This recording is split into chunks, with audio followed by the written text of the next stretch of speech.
Hello and welcome to Unboxed, the podcast that dives deep into the world of custom packaging and innovative brand experiences. In each episode, we'll be exploring the latest trends, innovations, and best practices in the design and packing industry, and then taking a look at how they can help businesses like yours to create memorable and impactful brand experiences. I'm your host, Sam Johnston. Let's get started.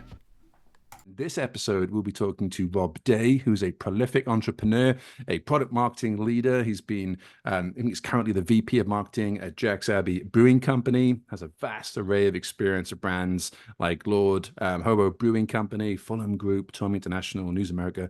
The list goes on, and we're looking forward to hearing about those. But thank you, Rob, for giving so much of your time here for our listeners. We're really glad to have you. It's really nice to be here, and it's exciting to talk packaging. So let's get into it. Love it. Well, as always, we'll be blasting through 5 core questions, and there'll be some conversation around that. But if you're listening and you'd like to skip to one of those questions, you can maybe go from episode to episode to get a better perspective. The first question will be around what inspired our guests today to get into the industry, and we'll talk about their background. The second one will be about custom packaging, product brand experiences, and how they can contribute to creating a loyal customer base. Maybe some hints and tips there for you as a listener. Then we'll talk through some of the success stories or case studies of businesses that have transformed their brand through custom packaging, branding, and design exercises. The fourth one there will be some of the biggest challenges or roadblocks that businesses like yourselves may face when it comes to packaging, branding, and taking products to market, and how might you be able to overcome those to save you having to go through the pain.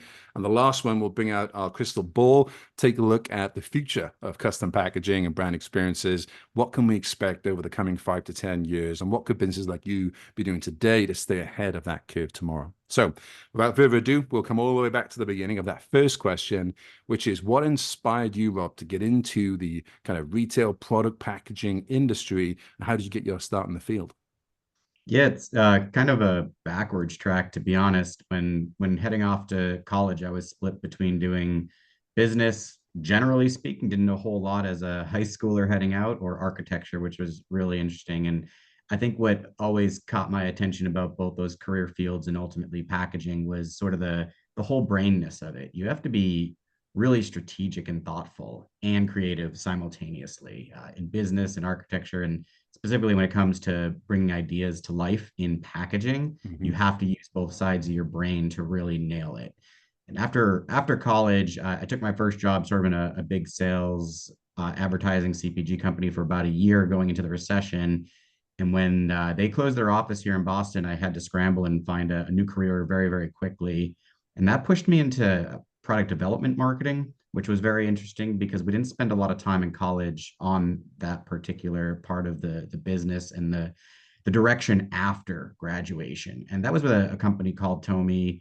They are a juvenile products and toy company, namely. And our goal is to break through to new moms. Mm-hmm. And packaging this is pre-social media, sort of at the budding stages of social media. So that's become the main way to talk to moms with packaging was the place. I mean, most things were sold in stores, and that was how you stood out and communicated your value proposition and really tried to elicit emotion. And the way teams are structured in that business, which I did both for juvenile products for 3 years and then grills for 6 years, is usually have people helping you develop the product, and you're working with factories to create it all.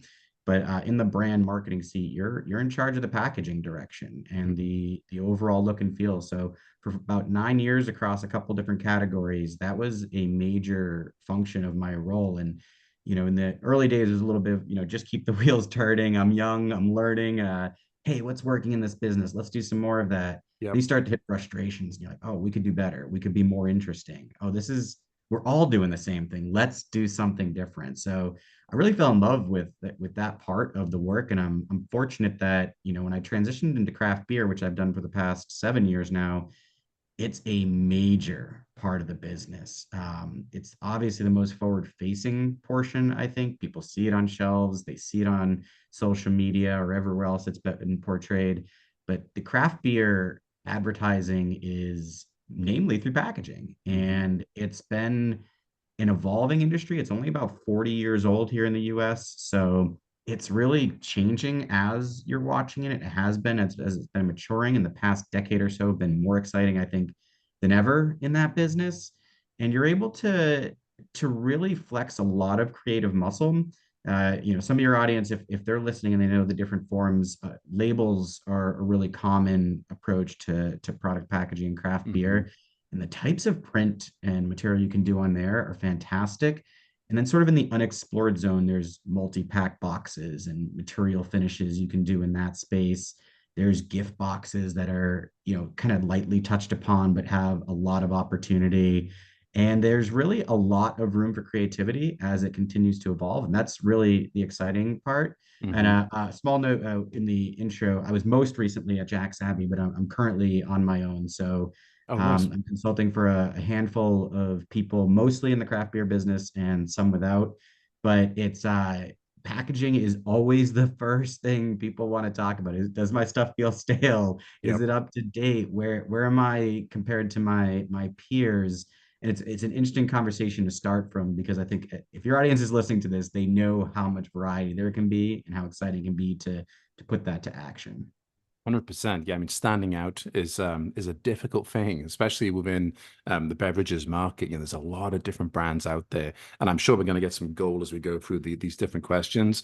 But as you were talking through that experience, you've had a very kind of niche background where you've been able to really deep dive to become an expert in that specific field, which is kind of rare. Most of the guests, most of the people I've spoken to have sort of found themselves or maybe stumbled or had a passion and suddenly entered into the product market.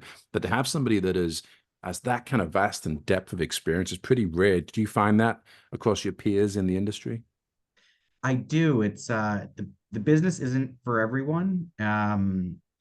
Sometimes it can be really, really challenging. And product marketing, it's it's again that sort of dual-sided portion of your brain, and being able to delve into both strategic and creative work. It's not always the easiest. And then even on the other side, the companies that employ this, it's also, when recessions come, one of the first to go. So Yeah. people get frustrated when they're building a career and the rug's pulled out from under them. So it really takes that passion to want to stick with it and to Hmm. keep perfecting that craft, and continue to evolve with how the business is changing around you. And if you don't love it and you kind of are just doing it as a job, it'll chew you up and spit you out. Yeah. Well, I know that as we step through these questions, some of that's going to be drawn out here. I'm sure of it. And I think we can jump straight into this next question here. Within this next question, we use the term product brand experiences. That's come from, and it just are, we've been doing this show for a while. And when we say packaging, that means lots of different things to different people. So when we use the term a product to brand experience, it's a bit more holistic. It might involve, maybe some of the wider marketing activities that are happening, some of the brand activities that are going on, and overall, like the relationship that a customer has between the brand and the product. So this question is, how do custom packaging and product brand experiences contribute to creating a loyal customer base? And what are some of the most effective strategies you've seen for achieving this? Yeah, and that's a big question. I want to eat up all 45 minutes on this one. So I'll try to bundle it into some more digestible pieces. Everything we do as marketers across integrated marketing communications, they're touch points with our consumers. And there are some that are larger and more in depth, and there are some that are a little more ephemeral.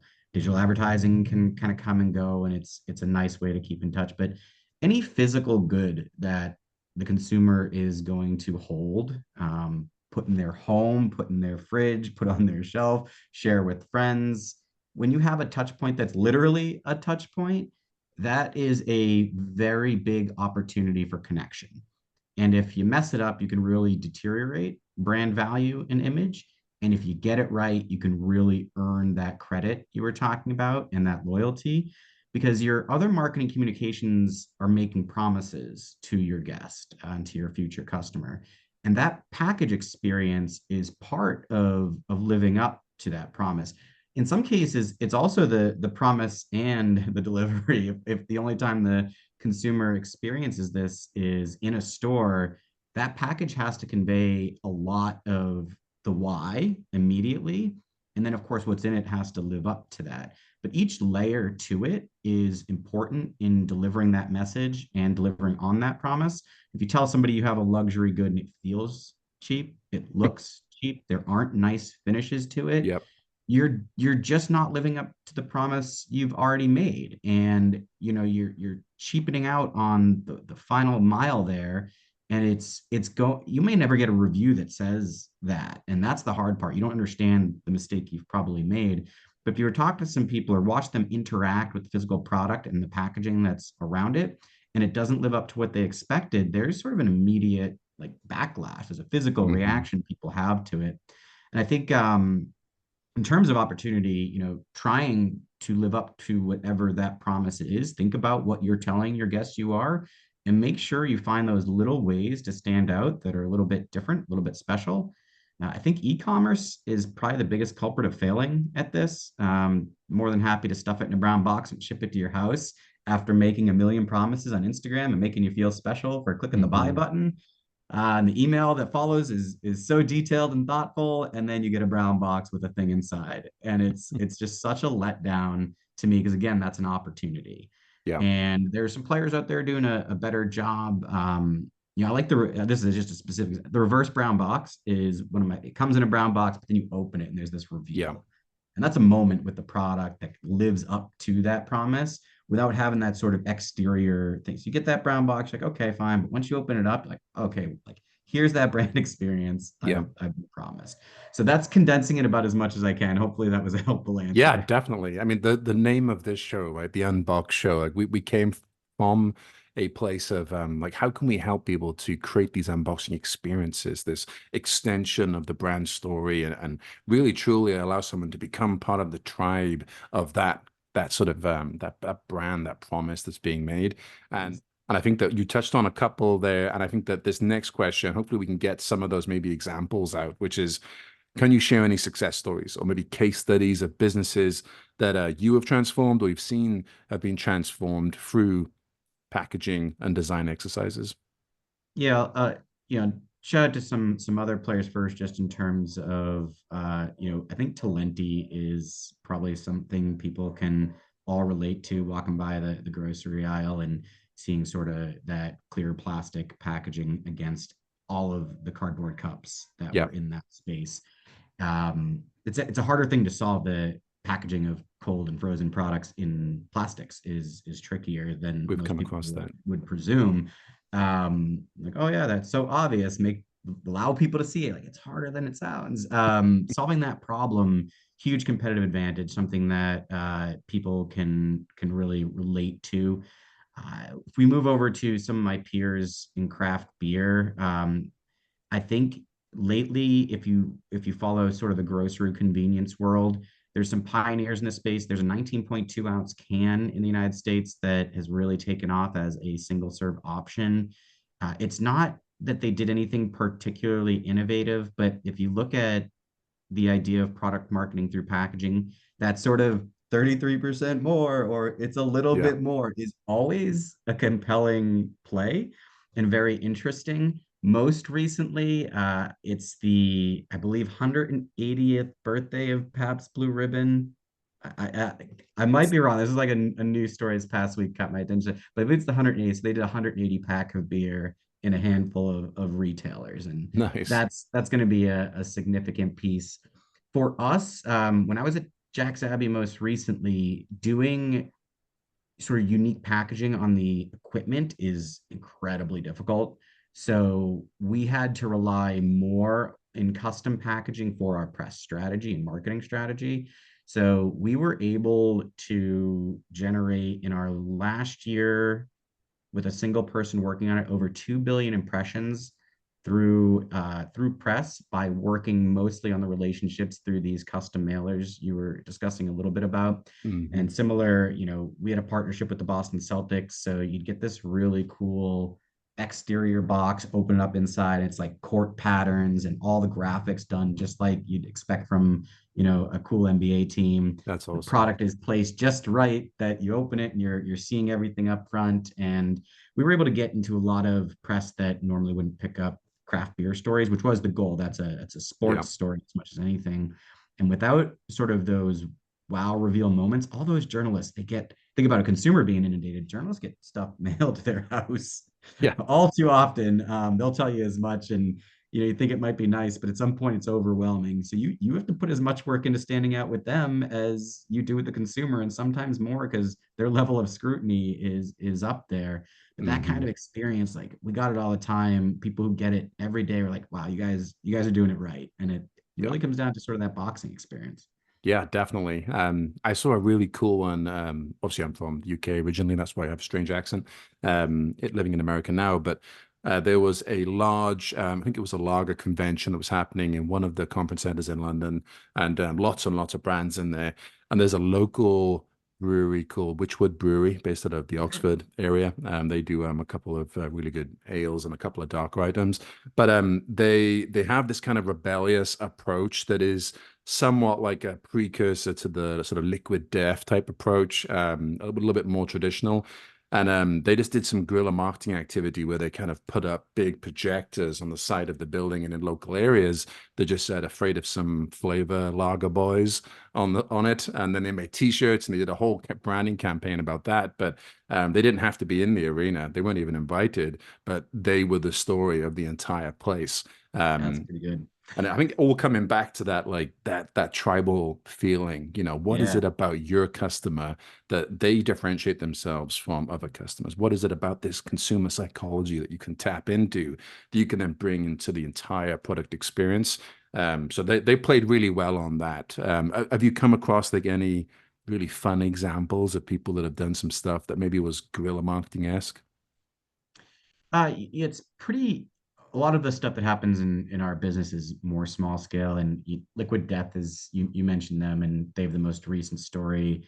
So with theirs, it's less packaging experience, but they have a partnership with Live Nation at some of their festivals Okay. where they've created sort of the Liquid Death Country Club, and talk about bringing the experience to every level. It's at the entrance, sell your soul for membership, like every Oh, geez. little bit of that detail. And again, I think they're sort of the easy ones to talk about lately. They're on their way up in the biggest possible way. So it's been incredible to watch what they do. But they get that one unique thing. They're the counterculture. They lean so hard into sort of the opposite of what the category was before them. And that's Yeah. why I think when you come on these examples, it's really easy to point to them because I think if you think more bigger picture, you already made the point is, it's okay to piss off the other people who already aren't interested or you're not really targeting. And I think people are afraid to do that. And you mentioned, are you afraid of some flavor lager boys? Like they know they're not making that style of beer and they went right after and said we're not about that. And Hmm. some people are really afraid to go that deeply into the audience that they believe is supporting them, and oh, we're for everybody, or we don't want to, we want everybody to feel like they can, this is their brand. It's like it's not effective to do that. You end up meaning very very little. And once you've identified that, and if you believe in it and you can bring every touch point including your packaging down to that level to have just those special points, like you're gonna have a hard time. Your competition is gonna have a hard time keeping up with what you do.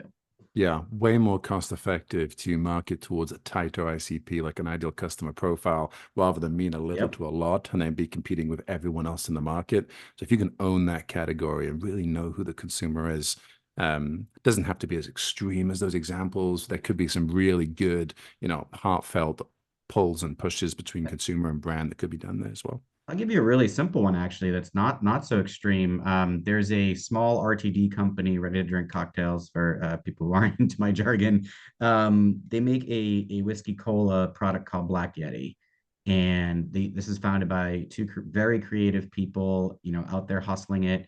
And they're at their tastings. They have like they dress up in the Black Yeti costume. Like they made a custom costume. They do the tastings in it. They have lights at their table. And you think about, you wander in a grocery store on a Friday afternoon at 5 o'clock and there's a tasting. Is like someone kind of slumped behind the counter. Do you want to try this? I don't care. You see a black costumed Yeti behind a table, you're gonna go say what's up. And What's the going on? product is great. The packaging looks really good. They're using the right foils and finishes to really deliver on that like different, exciting, creative, artistic message. And they've got this character they've brought to life, and they actually bring the character to life. And that's That's such a fun. simple way people forget to like finish the process. You get this story, And then, if that final experience doesn't live up, you're really letting your customers down there. Yeah. And I'm sure that every listener that's listening to this can walk down the aisle and will spot some brands that speak to them. And often it's, we don't really ask ourselves, why did my eye go there? What is it about me that pulls into this? And there's lots of good stories. Maybe we can touch on, for our next question here, some of the biggest challenges or roadblocks that businesses might face when it comes to custom packaging, branding, brand experiences, and how might they overcome some of those of your experience? Production capabilities, I think, end up being a major one, especially for the smaller, even some mid-sized businesses. The equipment's manufactured elsewhere. You don't have that level of vertical integration. So when I was talking earlier about what we were able to do, we had a state-of-the-art canning line, but that also meant it's really efficient at doing particular things. And if you want to throw a weird input, like I always do, it's really hard for the machinery to even hold up, and that's it's a huge restriction. I don't know the actual solution for that in particular, but within that specific, I think it's important to break down what those barriers are and then see maybe where there aren't those Yeah. barriers. And especially in beer, then it goes to cost, and this is a different battle. You're turning out volumes and ordering volumes of whether cardboard, printed cans, or labels. And of course, getting larger volumes is efficient. So if you're going to try something, there's not really much wiggle room for trying. You're ordering pretty large quantities typically. And in doing so, you put yourself at risk. So you really have to believe Mhm. in what's coming along. And then the individual unit cost, if you're doing a special fit or finish on, like, say, the cardboard's a good one. If you can walk the aisle tomorrow, you're not going to see foils on cardboard. You're not going to see holographics. You're not going to see. I don't think I can't even think of a matte or spot gloss finish that's done on these, just because the volume of them produced and the cost efficiencies Yeah. without doing those finishes is so competitive that most people aren't willing to shave that little extra bit off. To me, it's like, I'm the marketing type. I'm like, let's go find the money somewhere else. Like, there's got to be another place we can get the 10 cents a cardboard piece out. Yeah. But there's a few things I can't talk about because they're not public yet, but there are always ways, I guess, is what I'm saying, within all those restrictions to find creativity. And it may not actually cost you. So if you can't win the cost battle and you can't, convince people that it's worth doing or worth taking that risk on, you got to dig deeper because there is a solution there. I promise you, not everything has been tried, even though it might feel like it. And if you can push yourself a little bit further, you're going to find some pretty clever things you can do within the constraints you're given. Yeah. And I thought you were going to give us a sneak peek there into some of those new innovations that are coming I out. can't. But yeah, we'll respect the NDAs. That's fine. We look forward to seeing them as they come into stores in the coming months. Um, and with that in mind, yeah, this last question is, we said at the beginning, it's a crystal ball. How good is a forecast? I'm not an economist and I'm not a future seer, but how do you see the future of custom packaging, brand experiences evolving over the next 5 to 10 years? And what are a couple of things that maybe the businesses and listeners here could be doing to stay ahead of the curve? Yeah, I think that we'll go backwards to stay ahead of the curve. Listen to this podcast. I'm sure It's you'll a good get some start. great insights. Great start. Listen up here. I think similarly, be open to talking to your vendors. I know being in that seat, you get inundated with these types of requests for sales pitches. Have a good system of grading them and taking the calls or not. But if you say no to all of them, you're never going to try anything new and you're never going to learn what the newest technologies might be. So, sort of being open minded on that front, talking to your peers, listening to these podcasts, and talking to vendors, even if it might seem a little pitchy, that's a great way to stay on the forefront of what's happening. I think mostly in the innovation side, technology continues to tackle the problems we discussed. So one great example, cost isn't there yet, but it's moving really fast, is digital can printing. And digital can printing allows you to do a full printed can at very low quantities, Wow. relatively fair pricing, very quick, couple weeks. And in doing so, they can also add texture to cans. I think that's one of the coolest innovations that's come out recently. So you can imagine, a basketball themed can with the basketball dimpled texture, and you hold it, And now that touch point is delivering on the promise you've made through the product, which I think is incredible. Again, those cans tend to be 2, almost 3x can price today. That's going to come down. It always does. So that's the new technology. And if you have the wiggle room in your margins to make that work for you, I suggest giving it a shot. There's lots of suppliers out there in that field. The costs will continue to come down.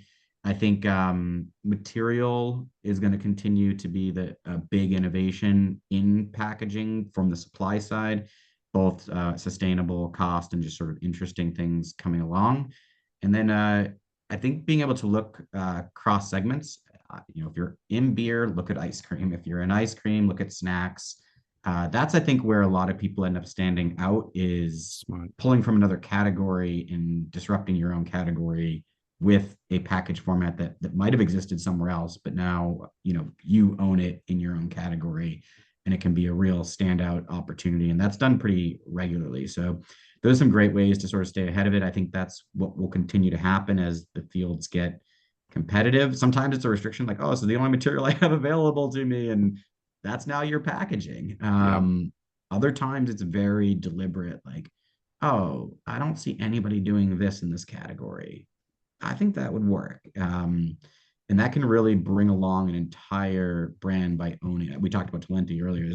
Many people do that now, but they sort of drove that sort of single serve ish clear plastic piece in the freezer, which did stand out, especially in that time. That's awesome. Well, thank you so much for giving us the insight there. There's a gold in there for anyone that's listening. Rob, if somebody wanted to follow you, maybe reach out, what's the best way for them to do that? Yeah, I think LinkedIn's the easiest place to find me, Rob J. Day.